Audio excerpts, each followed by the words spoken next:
শিরায় শিরায় রক্ত, ভাইজানের ভক্ত, তাই তো?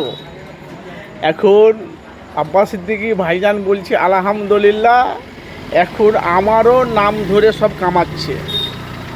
কেন বলছি? 21শে জুলাই মাননীয় মুখ্যমন্ত্রী মমতা ব্যানার্জি, আপনারা জানেন যে একাধিক আমরা দেখলাম কংগ্রেসের শহীদ মিনারের জন্য একটা ভালোবাসার টানে ডাকে প্রতি বছরই 21শে জুলাই যায়।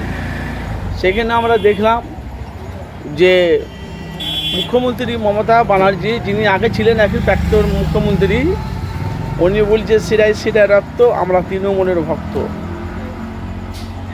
ভালো কথা বুঝবেন ভাই, শিরায় শিরায় রক্ত, আমরা তৃণমূলের ভক্ত।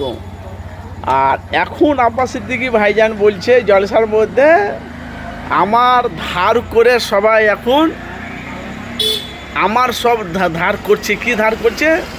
শিরায় শিরায় রক্ত, ভাইজানের ভক্ত। ভাইজানের ভক্তটা না বলে, ভাইজানেরটা না বলে শিরায় শিরায় রক্ত তৃণমূলের ভক্ত। এখন আলহামদুলিল্লাহ, এখন আমারও ডাক নাম নিয়ে সবাই এখন বাংলায় ফেমাস হয়েছে।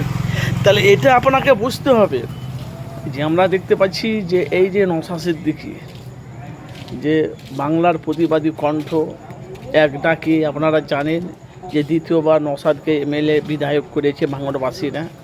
আর আব্বাস সিদ্দিকী আপনারা জানেন তো প্রতিদিনই আব্বাস সিদ্দিকী জলসাও যে নিষেধ করে, আপনারা জানেন। এখন আব্বাস সিদ্দিকী ভাইজান বলছে এখন আমার সব স্লোগান সব ধার করে সব ফেমাস হচ্ছে। আর আগে তো ফেমাস ছিল আব্বাস সিদ্দিকী ভাইজান। এখন মমতা ব্যানার্জি নিজে ডাইরেক্ট বলছে শিরায় শিরায় রক্ত, আমরা তৃণমূলের ভক্ত। ভাই যেখান থেকে দেখছেন অবশ্যই আপনাদের মূল্যবান মতামত জানাবেন।